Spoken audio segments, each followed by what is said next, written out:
If you're in touch with Devi, after that, energies turning negative for you doesn't happen. Such things will have no influence on a person who's truly meditative. The more mentally, emotionally distracted and unfocused you are, the more you're susceptible to these forces.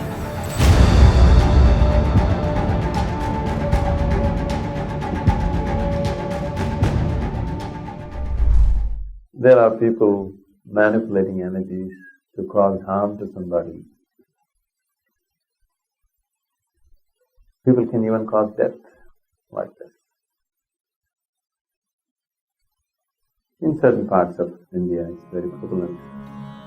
One Veda among the four Vedas, the Atharvana Veda, is dedicated to this, as to how to manipulate energy for your well-being and somebody's detriment.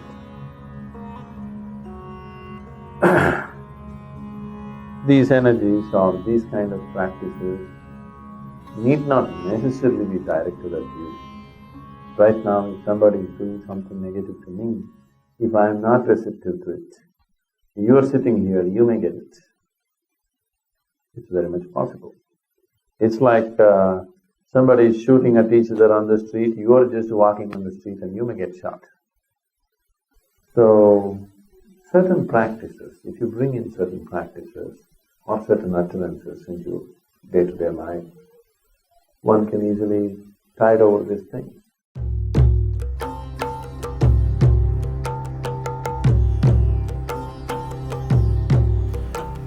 Rudraksh as a seed, this tree mainly grows at certain altitude. Somewhere between 6,500 to 12,000 altitude is where Rudraksh grows in the Himalayan region. And it has very unique vibrations. So person who is constantly traveling wears a Rudraksh so that he has a cocoon of his own energy, that the outside energies does not disturb him. He has a… we call this a kavacha. You know what's a kavacha? It's more like a cocoon. It's a cocoon of your own energy. Wherever you go, you have your private bedroom going with you. It travels with you wherever you go. For people who are in family and social situations, the best thing to wear is always the fire-faced Rudraksh. It is best that it is given to you by somebody who knows what it is. Simply buying it off the shelf from in some shop and wearing it is not a good thing. Normally, the Rudraksh that you find here is always sourced through… there are families who have been dealing with Rudraksh for thousands of years, the same family. They hold it as a sacred duty, it's not just business for them. There's another seed called Bhadraksh, which grows extensively in the northern plains of India, which is a poisonous seed, which looks exactly like this. And especially for the Western tourists in India, now we are making very nice plastic Rudraksh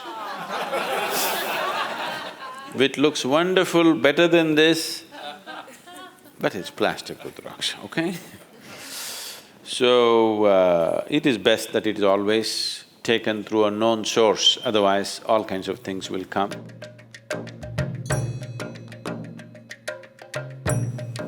I see today,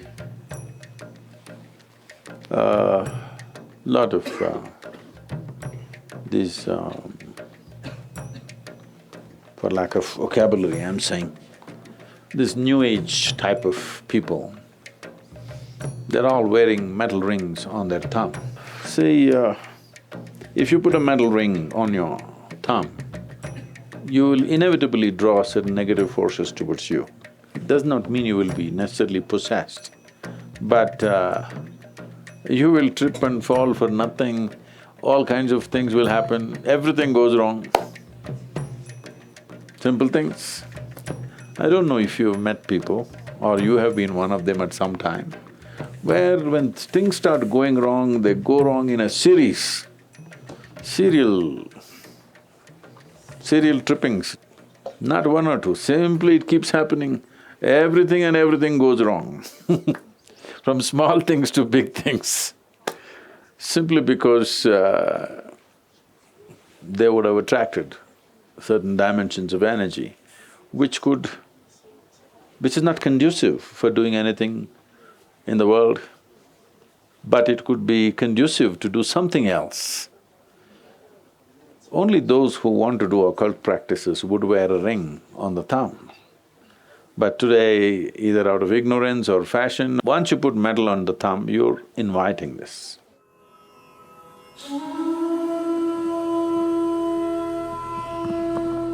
There are hundreds of people who think they are possessed and all this, and we just tell them, you come and sit in the sphere of Dhyana Linga, because there are occult dimensions to Dhyana Linga which just nullifies all this. They go out completely free because the occult dimensions are taken care of in the Dhyana Lingam area. One Paurnami or Amavasya, when things are more receptive for you, just one day, just sit there and go. If you're in touch with Devi, either in the form of yantra or in whichever way, the yantra is in your hands or it's in your heart, it's up to you. Once you are wrapped in the energy that we are referring to as Devi or Bhairavi, after that, energies turning negative for you doesn't happen. So, if you just make sure you are eating the right kind of food, you're keeping your system well, the chances of you getting messed up because of some other energy or something should be completely out of your life. That Devi will take care.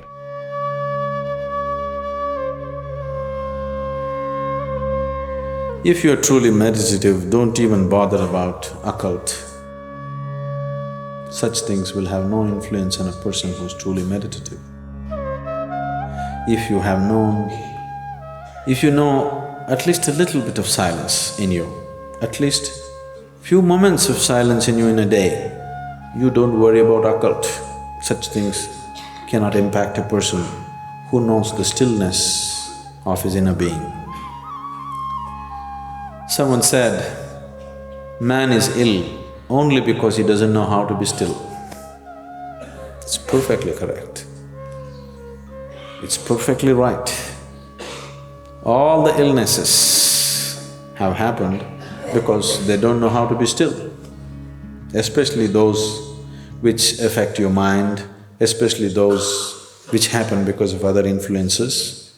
These things are possible only because there is no stillness. So right now with the process of meditation, you are bringing that stillness into your life. If you're still, you will not be ill.